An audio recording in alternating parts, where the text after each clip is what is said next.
highly beneficial for the politicians in power right now in Ireland. I know you don't like saying the Republic of Ireland, but for people to understand, in the Republic of Ireland and the North to a certain degree, in regards to the power sharing in the North here, it's highly beneficial for them to keep the blue book and not have this. So they don't want this to get out. They don't want the public in Ireland as an island to know In about Era, the Era. public in Era, the Sorry, whole yes, island. yeah.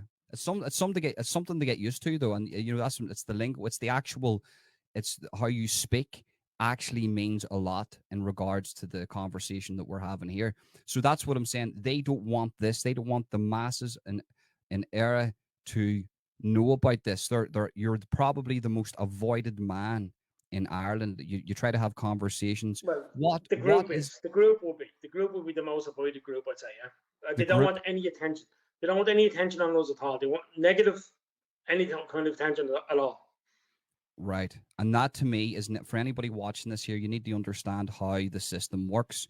Whenever the system is afraid of books like this, the Constitution of Ireland, the real Constitution of Ireland, they will try to suppress all information, and they will go to any lengths to discredit this. And, just for people to understand, there has been, we'll say, some coincidences where people have left the job after maybe being given this information. Would it be correct about that? Well, at the protest last week, when I met you, I came across a solicitor who was training. I came across a man who was training a solicitor, and he's actually said to me that he was thinking of leaving because he knows about this book now. That's what happened. So a solicitor, and this is trainee solicitor, not solicitor, trainee solicitor. And like, for people to understand this, what ramifications does it have for the government then in Ireland, especially the Republic? For instance, how do we get this book out? What happens in the morning if everybody knows about this book? What is the first thing we do? We'll need a judicial review, and a judicial review will have to determine whether what we're saying is true or what the government of Ireland is saying is true. Now, we all know the government of Ireland is on Dun and Bradstreet. So therefore, that's the government of Ireland, not the Irish government, but the government of Ireland.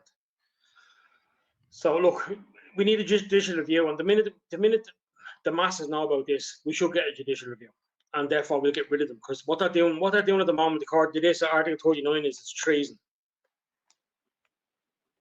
So the basic, what you're saying here is, under the Irish Constitution, so it's really hard to actually word this here. The government of Ireland, under the Irish Constitution, the government of Ireland are treacherous. Yes, 100%. Wow. And the opposition that know about it, and the opposition. And why do you think then the opposition doesn't take up this here? Why do you think even the opposition of the opposition, like the smaller parties that are coming up, like say the Freedom Parties? I don't know about the new parties. But the people like Pat O'Brien and Aintu, that I challenged him a few weeks back. He lied, basically. He denied even any knowledge of the book. He denied of the affidavit. The affidavit we sent him. We sent him the affidavit to 520 people. I'm going to get to that later on. Mm-hmm. I'm going to let you know a bit about that. But look, he denied that he ever seen it, and we have a signature for it.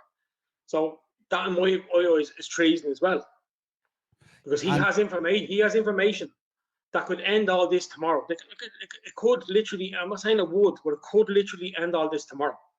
And he has that information, and he's choosing not to tell the people.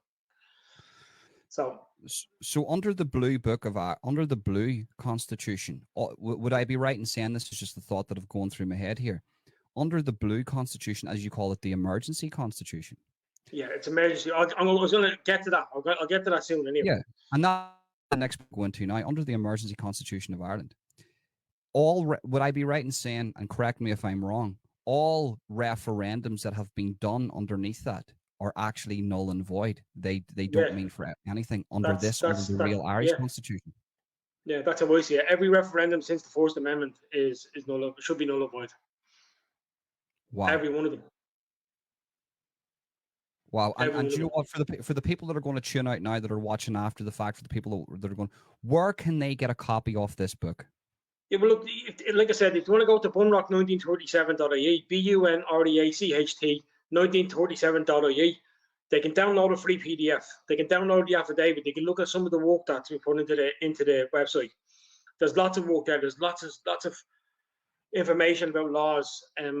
There's lots of stuff there. If they want to order the hard copy, they have to go onto TikTok on Bunrock on TikTok, and then send a direct message to the person who's running the TikTok, and they will get you the hard copy. But if you want a PDF that's free, just go to the website bunrock1937.ie. Well, I will leave, as I said at the beginning of the live stream, I will leave in all the descriptions on Facebook, on Rumble. I'll be posting this on my X, the website and the link for the website, which will give you a direct access to this website where you can go down, download the PDF file, and or have access to that website, because there's a lot of information on that website. So make sure that you do that now for anybody that's interested in this here, that wants to read into this. And I would suggest, as Sid says, sons and daughters of Éire, we must know this information, because armed with this information, our future will be shaped. That's what I want to get on to. Like, if you're born in Éire, which is the whole 32 counties, it's not the 26 counties or the 6 counties. If you're born in Éire, right, you're an Irish national. Okay? Like, do not let the government of Ireland legislate for you. You're an Irish national and you belong to a country called Éire, right? We are the children of Éire. We're the goddesses, the goddess of sovereignty. We're the land of abundance, and that's why they're hitting us so hard. We have everything that they want. We have everything that we need and everything that they want. That's why they're hitting us so hard in this country, and that's why this constitution could help us. Right. And you want to speak about the affidavit, and I want to know about this here, because this. I was going to give you a bit of a. I was going to give. Well, it was the affidavit. I have it further down. What I'm going to do is just give you a bit of a background to where how this came into play. Okay, that's all I was going to do. So if you just give me a couple of minutes, I've got a few notes here. I'm going to write them down. I'm going to read them out to you. So the floor is yours, my man. The floor is yours. Basically, the 21st of January, right, 1919, right, we declared ourselves a republic. Okay, what happened was, to actually be a republic, we needed someone to recognise us. So the French recognised us. That's why in the passport it's in Irish, English, and French, because they actually recognised us as a republic. Okay. So therefore, we became a sovereign government, right? Right. And we had a constitution in 1919, right? That was only 5 articles. Okay. That was written in Clough Gaelic, but it wasn't a constitution for the country. What it was a constitution called Bunrock Dála Éireann. That was rules for the government, for the future government to write a constitution. It was only 5 articles, okay? So that lasted until December 1921. Unfortunately, then what happened was King Edward came in and he brought the Free State Constitution with him, right? So that lasted from 1922, right? And in that Free State Constitution, what there was I'm not going to go through it all, but there was Article 17. And in Article 17, there was an oath to the King, right? That politicians had to swear. I'm not too sure if the citizens have to swear as well, but politicians have to swear an oath to the King, okay?